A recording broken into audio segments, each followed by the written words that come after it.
we are headed back to a good old-fashioned sports talk episode, baby. Welcome to this episode of Beauty Sports.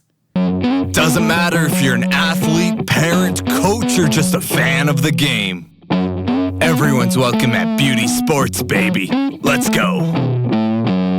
Cowie, my friend. Hi. Hi. How you doing? I'm well. How are you doing? Good. I got coffee in me, so I'm good to go. I got tea in my hand. It's toasty warm. It's a cozy day down here. It is a nice, cozy morning. I'm pretty jacked about today. We're just going to bring it right back to the roots of this whole thing. We're going to talk sports, baby. Yeah, it's been a minute. We've had, a cool minute away, that's what's the most exciting, is when we take breaks from hanging out, just you and I, to have really cool people on the podcast.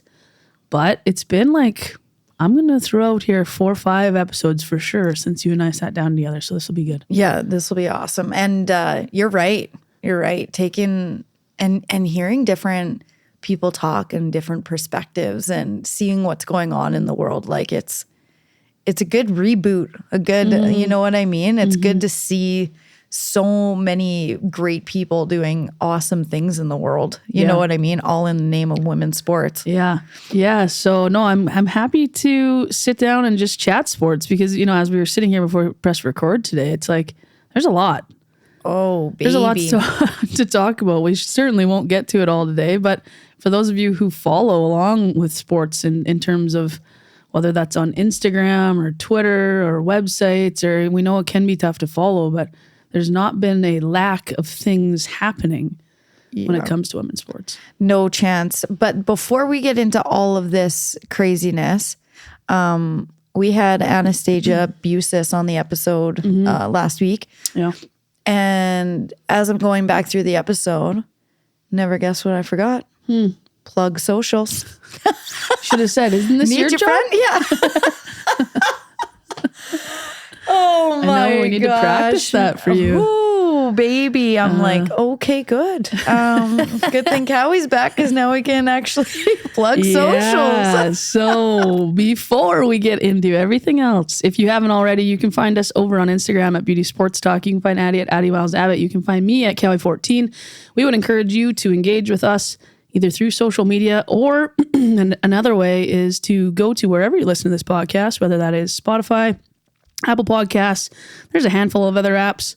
However you find us, give us a 5 stars only rating and leave us a nice review because that is a really good way for people who aren't familiar with beauty sports to stumble across this content and for them to continue to follow us as well. And then the last thing, if you want some merch, you can head on over to beautysports.com/shop and cop yourself some cool new merch, rock it in the world. If you do, make sure to tag us on social media so that we can share that as well. I think that's it. Nailed it. It's been a minute since I did that too. Here we are. Just crushed it. So as I'm looking at where to even start today, it's okay, so we got March Madness, an NWSL new franchise, the PHF playoffs going on, the PWHPA finishes off. You got the LPGA.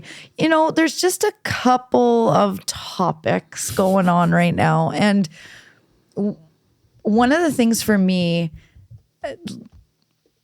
it's championship season, baby. Yeah. You know what I mean? We ended up just having, which when we talk about rivalries, I think that the U of M women's Bisons volleyball and Westman's volleyball is the biggest rivalry in Canada. It's up there. For sure it would be up there. Yeah. I'm going to make a huge statement and then we're going to toss it into the world to see what other youth sport rivalries there are. But I am telling you, to win the bronze medal, Bisons take Westman in an absolute thriller. Yeah. And it's across town rivals. The same city aspect really lights the fire to that rivalry. Because everywhere else you can do, we've seen those in whether it's provincially, right? U of R, U of S, U of A, U of C, There's all of those, but really hard to deny.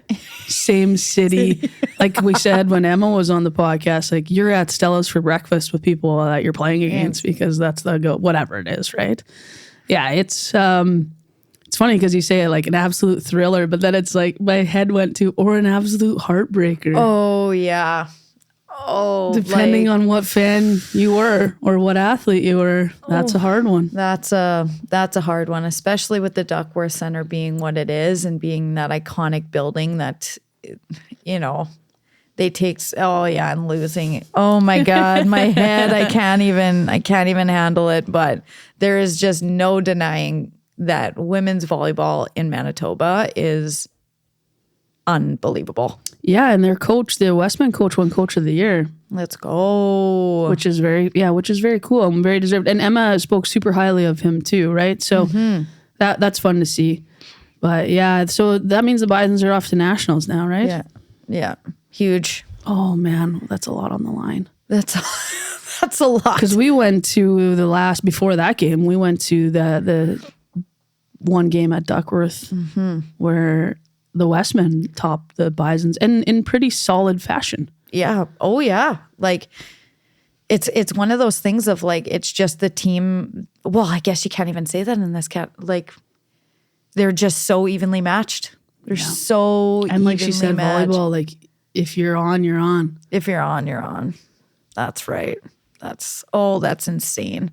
Because I wonder when we think about, you know, March Madness and we think about these massive events and tournaments and stuff that are coming up, like there's been a lot of conversation around LSU. And I wonder if it's because of their coach. Well, and not putting any disregard to the players. They're obviously a phenomenal team, but this woman, this woman is incredible. Yeah.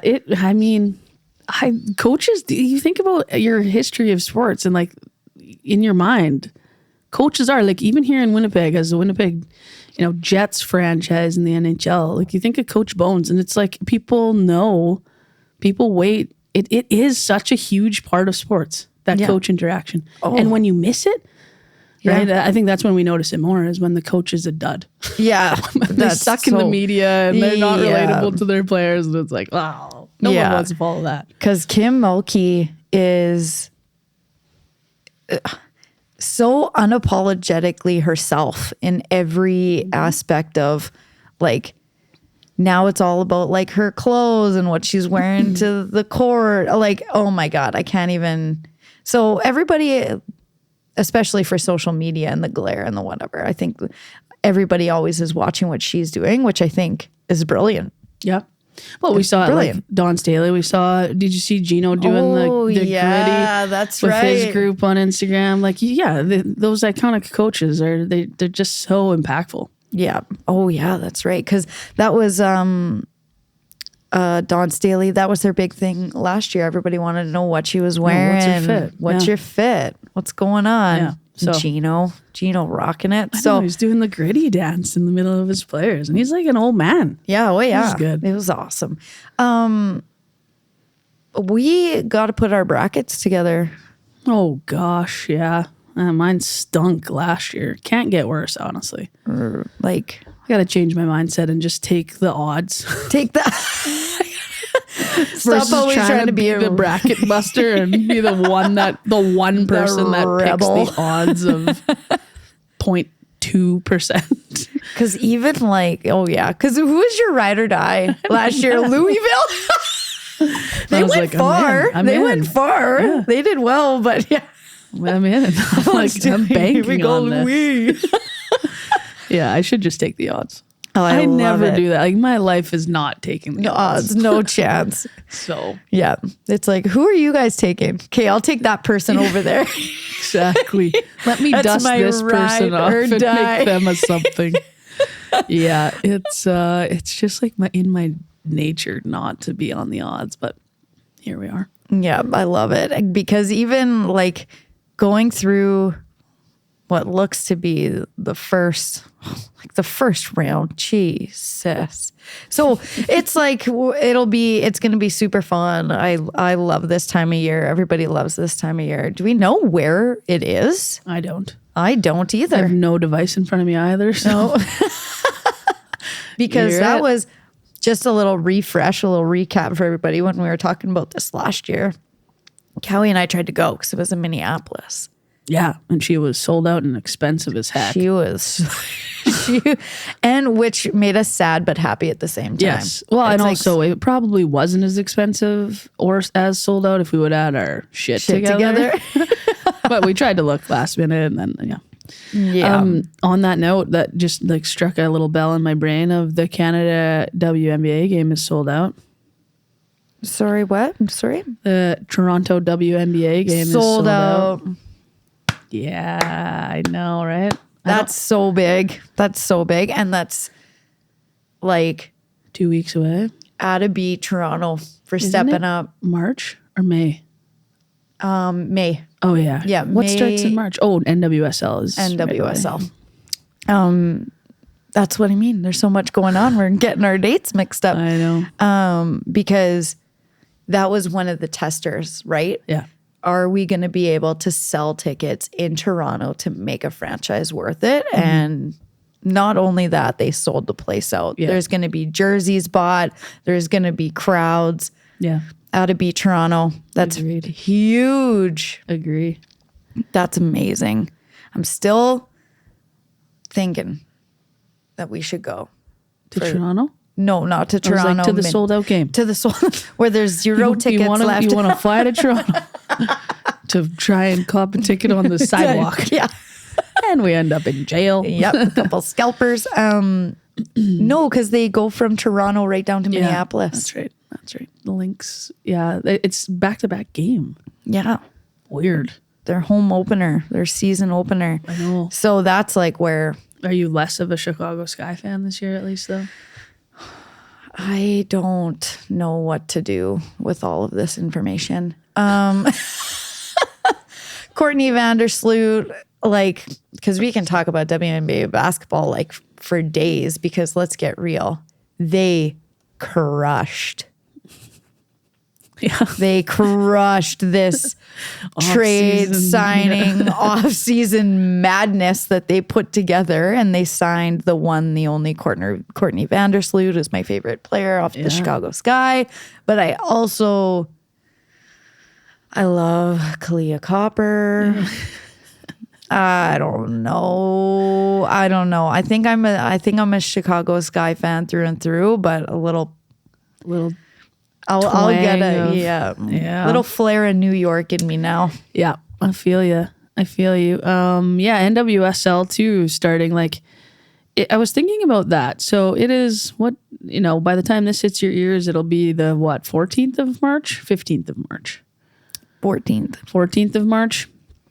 So in 11 days' time, I think the 25th is the day that the NWSL starts. Which for us here in Manitoba is the start of spring break. So happy days for that. Happy days. But it's still cold. So like the Kansas Cities and Chicagos must go south, right? They don't play in the freezing. Why would they when they can go to like San Diego? Yeah. No, I wonder that's got to be part of the scheduling, because that... going from one extreme temperature to the other, I guess they got to do what they got to do. But you think if they have the option to play in San Diego, they're going to go there. Yeah. Like, you think so? Why not? Then the Utah Royals, like coming back in. So it's always interesting to me because we've seen that before, right? Go away, come back. So I sustainability, I think, is an important piece for sure in women's sports, but the go away come back is like a kind of bizarre to me. Yeah. Not a relocate. Like when we think about historic, let's just use men's sports examples, they don't come back. No. They go away. Yeah. And they relocate to a place that it can be successful. Right. But in this scenario, it's coming back to Utah. Yeah. And it's Utah Royals, same name. Yeah, like it's Well, I guess the one other, because the only other reference I can think of is the Jets, but they relocated to Atlanta and then came back years later. Years. So it's like, I'm wondering, because that was one thing that we did hear just on like NWSL franchises going from, you could buy one for like 150 grand. Yeah. Now they're going for 50 million. So it's like, it's like, that's a pretty good return on investment if you ask me, right? The So ROI, the maths, yeah. So when you're thinking about it, I wonder if there was it was all emotion behind the scenes. Like, well, this isn't going anywhere. And then people are like, now they're seeing the pot get deeper and they're coming back in, because that's the only reason why I can think, because obviously the fan base would still be the same. You're playing in the same facility. That's what I mean. Like, and it's not long ago. No. So I wonder if it was like a scared or new ownership or, I don't know.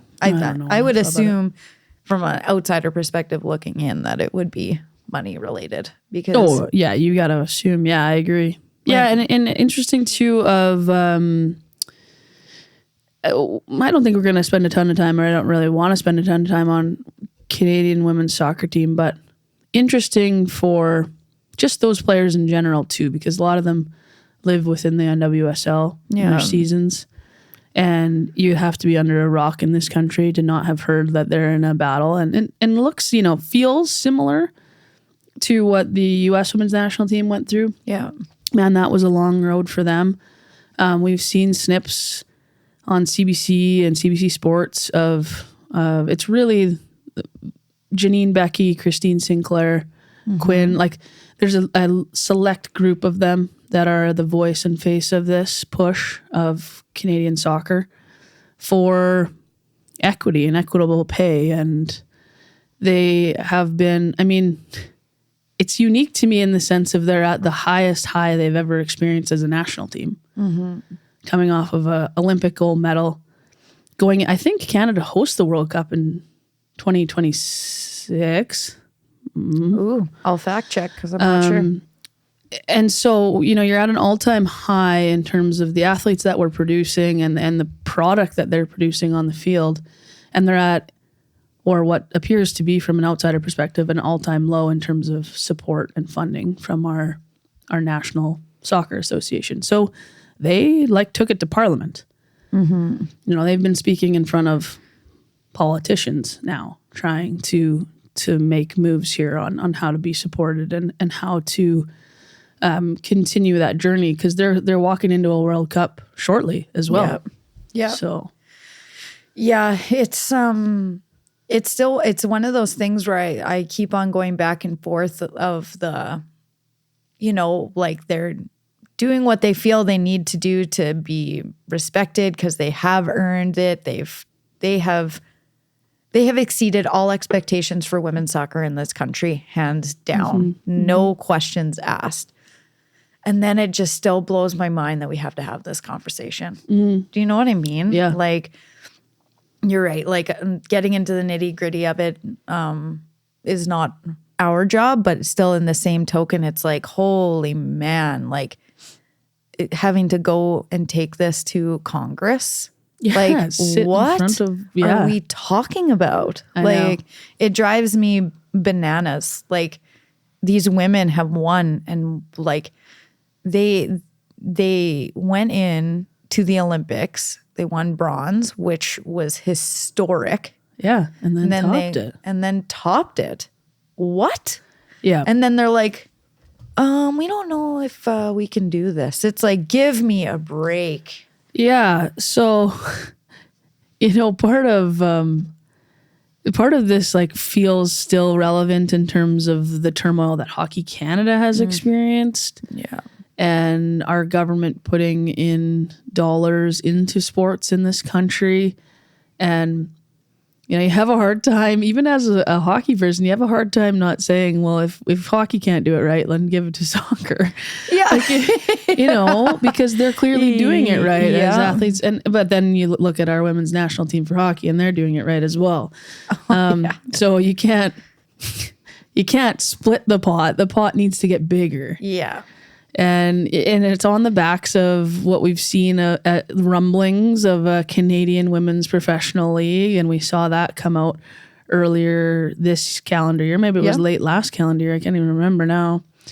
But soccer is growing in this country, and yet we have no funding for our national program. And it's just bizarre to watch. Yeah, it's just crazy. It's crazy. Could you imagine if, the NHL had to go through funding issues when it came to any aspect of their, you know what I mean? Like it just doesn't, everybody knows that you need money to compete. And these women have been competing, earning, and there's still no money to follow. It doesn't make any sense to me. And especially when they're getting sold out crowds and everyone's like, oh, well, who's watching women's soccer? I don't know, the 150,000 people that just bought tickets. Like plus the however many million on TV. 100%. So with that too, the PWHPA, like with you talking about the women's national hockey team, they finish up their championship in Southern California. Yeah. And it was lights out. It was lights out. It was lights out. And like barn burner games. We had some OT finishes. Harvey's ends up taking this secret dream gap tour cup. Is that what it's called? I don't know what it's called, but secret cup. I don't know. Either way, they win. Cup. Yeah, they win. They are the winners. In like a buzzer beater style fashion, I think 5-4. Yeah. Oh, yeah. In the final game against Scotiabank. Noxie and Izzy Germain doing color. Shout out. Absolutely crushing it. Yeah, they crushed it. And they did a little like day in the life of what they're doing. And I literally hit the floor when they're like, did somebody ask us to do this? No. We're just doing this, baby. I also I didn't get to watch enough of the PWHPA games to catch because I saw that they put out in the world like submit us a word that we'll try and use on the broadcast. Oh yeah. So I did do this, but I don't know if they used my word. But I gave them the word Gouda because that would fit. Gouda. Hey, did you use Gouda? Did you use Gouda? Because I think that would be like. You could slide it in there pretty quickly. I love that. The first thing that, because I saw the same thing too, the first thing that jumped into my head was meow. Yeah, but then that's when it's like, it's just so out there. I know. Because I thought about doing that too. Then I'm like, well, they won't even try to use that. Yeah, they won't even. Well, there was that, I can't remember what skit it was where they used meow like 6 times when they were talking to the police or something. Oh my. But Gouda, that's a funny one. Yeah, and the women's Worlds comes to Brampton, Ontario. Huge. Coming up shortly, like a few weeks away. Nat Spooner back in the lineup. Yeah. And I love these women. Like, I've never had a kid, but it doesn't look easy. No, straight up beast mode. Like, was legit. Did you see the TSN thing that they did on Nat Spooner? I don't think, no. So it goes like through her entire pregnancy, essentially, and it shows that she was like skating at like 6 months pregnant. And there's a clip, and she's like, "Do you think I'm gonna get hit in this drill?" And they're like, "No, we'll just stay away from you." She's like, "All right," and keeps going. But like, it's. To be representation for the fact of you can go, you can have kids. Like we saw a huge piece of that with Alex Morgan in women's soccer, right? Like you can have kids, you can live active lives, you can live this whole world with kids. Totally. Totally. It's yeah, I'm excited to get to watch her play. She brings an element of energy to the ice that I don't think any other player can. Well, not that we've seen in a long time. Like you can see when she's missed. There's players that obviously are impactful, but yeah, she is. It's like she's a glue person as much as she is. She's still like, lots of times in sports worlds, that glue person isn't necessarily like your most impactful scoring type player. Yeah. But she does both. Yeah. She's clearly such a personality. She's clearly so well respected. She's an incredible hockey player. I'm excited to see her back and like what she brings back to that lineup. Yeah, I totally agree. Because always smiling. Isn't always that the smiling, truth? that freaking beauty. So Yeah. You know what? So one of the things that Cowie and I talked about last year, especially when it came to the PWHPA, is just the organization of it, the notoriety of it. Where is it going to be? And this year, I think they crushed it. I knew where the PWHPA was going to be constantly. They added showcases throughout the year. They went in different directions and became partners with those OHL teams. I think the PWHPA crushed it this year, and there's no better way of ending it off than what, in California? Yeah. Give me a break. Yeah, so Team Harvey's, congratulations. That is fantastic. Really, really good job this year for the PWHPA, and I can't wait to see what's up. Can't wait to see next year. Same, because I think it's still so, I think people just make the assumption that because this year was so successful that we're, inches away. And I'm sure we're getting closer every day as these women continue to do the work. But that was a fun, I do think that was an entire step up from what we saw last year. Yeah, agreed. And the expansion of like different players we had too. And like you say, different locations. In my opinion, better job publicizing it. Like last year, remember we were a bit critical of, we didn't even know who would or could win. Oh yeah, like the fact that there was a championship weekend, we didn't know. Yeah.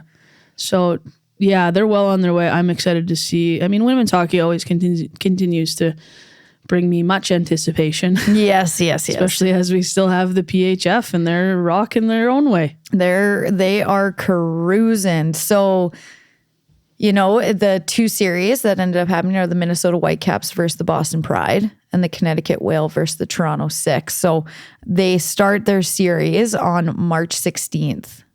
Okay. And it's going to be on ESPN Plus, TSN Plus, and NESN Plus. Yeah. That's Northeast. That's like the Boston region. Oh, yeah. So it'll be on all platforms like ESPN Plus and TSN Plus. And so, yeah, they're just absolutely crushing it in the way of, I'm pretty sure there was sweeps and all these different things. But at the end of the day, I will give the PHF the same credit in the way of, there was so much social media presence from the PHF this year. I felt. I still think they need to change their name on social media. It drives me bonkers. Yeah, it'll never make sense. It'll never make sense as to why they don't just change that up real quick. But or why they didn't off the hop. Like, let me Google PHF and here I am, NWHL. It's so silly to me. But other than that, I agree. Yeah. Way better job. I would also suggest that hockey improved. Yes. Yeah. So that's interesting because I would say hockey improved with the PWHPA too. Agreed.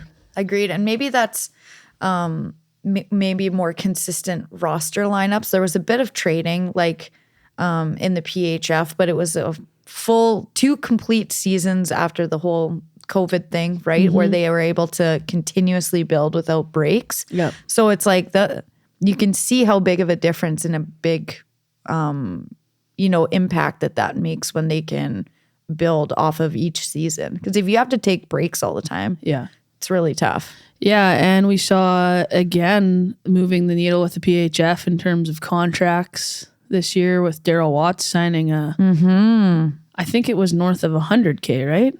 Yeah. So, and that's the first, like Grant Mentes was the first that we saw that was any significant amount. And I remember that was like 85. 80, yeah. Somewhere in there.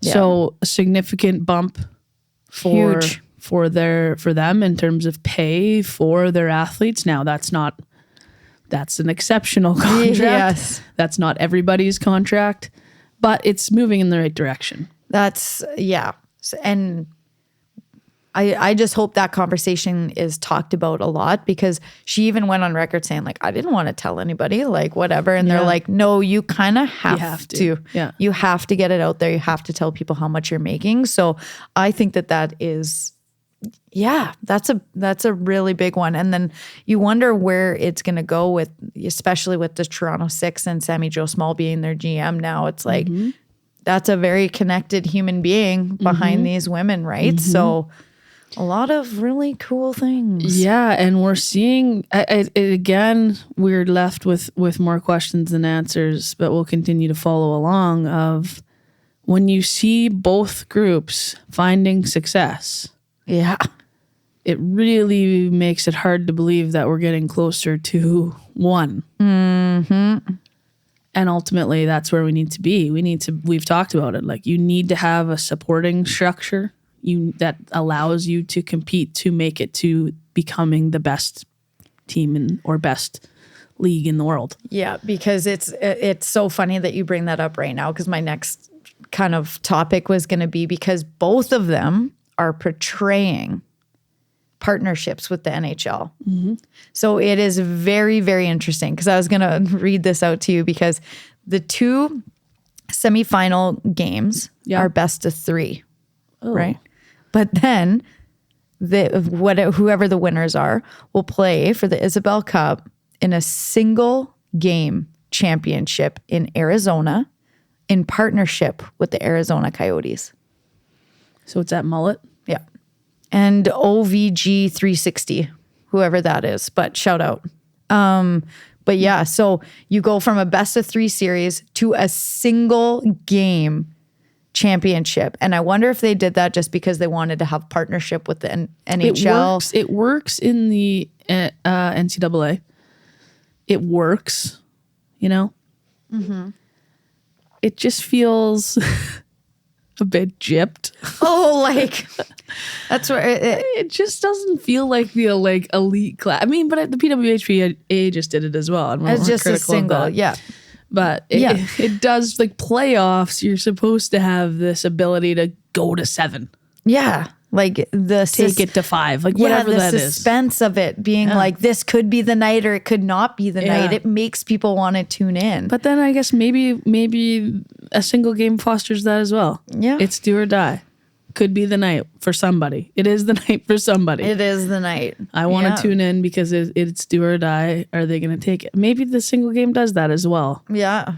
I don't know. Because you're right. Like, we didn't even talk about the fact that it's also Frozen 4 for women's NCAA D1 hockey. Yeah. There's so much sports. Oh, there's so much stuff going on. But that is on March 26th, the PHF will be hosting the Isabel Cup in partnership with the NHL Arizona Coyotes at Mullet Arena.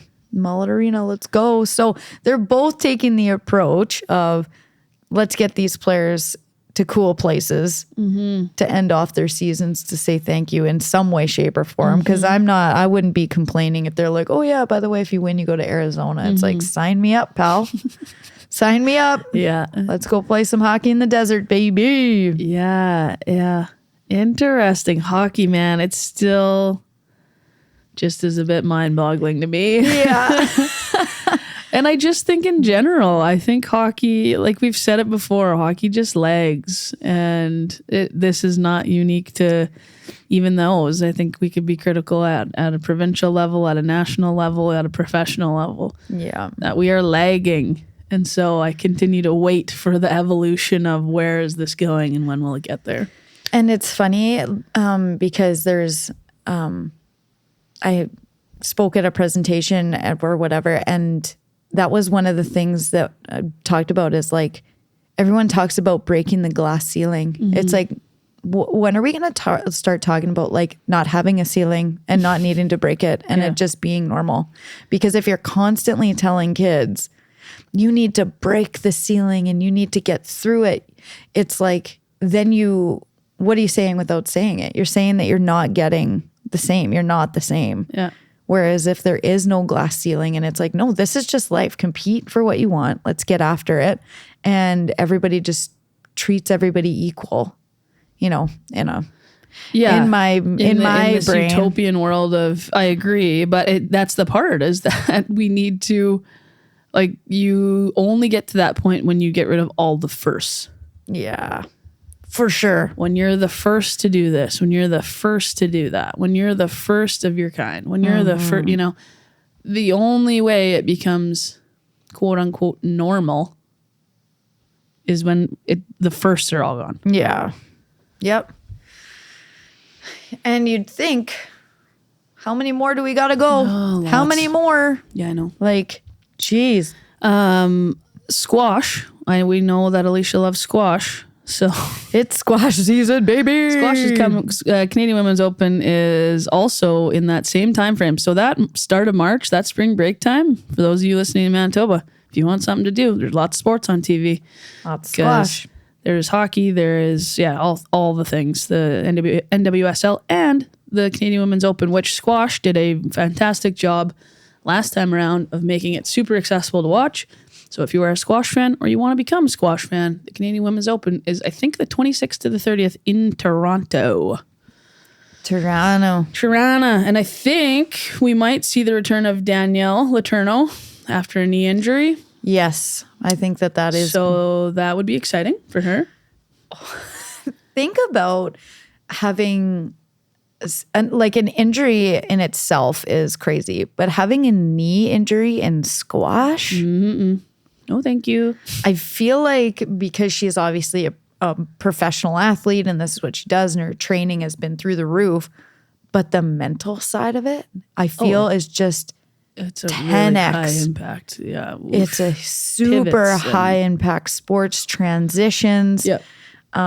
Ooh, gives me the Explosive. You know what I mean? Like, there's just something about it where I'm like, that is to show mental strength and fortitude. Like, I don't think that there's anything bigger. Like, that is crazy to me.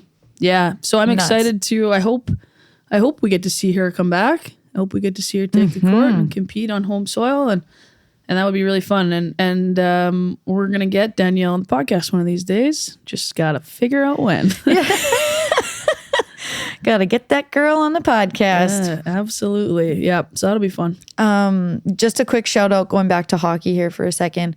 I did want to say, for anybody that did want to potentially go down and watch the Frozen Four, it is in Duluth, Great Minnesota. city.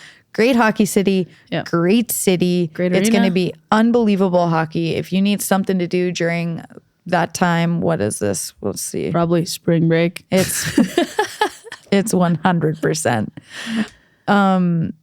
Go watch this. Because Duluth is as soon as I saw it was Duluth, I'm like, oh, baby, here we go. You can get some cheese curds. Yeah, let's go. It's an awesome city, and that would be very, very cool. So yeah, quick little shout out there. And they got great fans, and they got a really good student section in that arena. So it's if you've never experienced NCAA hockey, that would be a great time to do it. The top of the top in an accessible drive. Yeah. Whoa. Yeah. They should hire us to sell the damn things. Right? We're just like on top And of even it. like we've got some T-Bay friends from the hockey world. They have no excuse because you are a 3-hour drive from some incredible hockey. Take your kids. Take your kids, get down there. Go and watch. Go do your Make things. some noise.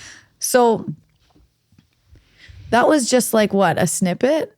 Yeah, we didn't even get through much. But I think that's the fun part of a recap or a catch up on just where sports is at, because we continue to talk to athletes and coaches and fans and whoever else, and it's the world continues to spin. Yeah. And sports continues to grow, and there's a lot of women who are doing incredible things, and so it's nice to just touch on like what is out there again right now. Yeah. And to hear when we go out and stuff like, oh, I would have never have gone to that game if I didn't listen to you guys. Like I would have, like, to me, that's still one of the biggest parts that I love about this show is letting people know what is happening, where it's happening, why you should watch it, and all the cool things that are going on behind the scenes and talking about it. So yeah, she been fun. Yeah, and it's also like one of the parts that pisses me off the most is the fact that how freaking hard it is to follow along. So it's a pleasure to get to put it out in the world for people to know about. But again, I'm excited for the day where we don't have to. We can just interview whoever the hell we want to because we don't have to give a sports update. That's right. So you can turn on the TV and someone will do that for you every morning while you drink your coffee. We're sending it into the universe. Yep. Let's go, Putting baby. it out there. Let's go. You bet. Alrighty, my friend. That was fun. Yeah. That was a good one today. Good I appreciate you. Alrighty. Cowie, final words. Thank you for being here. We're approaching 70 episodes. I think this might be 69 actually. So There's your 69 fill for the day. Oh boy. Anyways, thank you for being here. If this is your first episode, you got 68 more episodes you can go back and listen to. If this is your 69th, thank you for being here. We are excited to continue on this path with you. Again, like we said off the top of the show, find us at Beauty Sports Talk on Instagram. You can head on over to our website, beautysports.com/shop to cop some merch.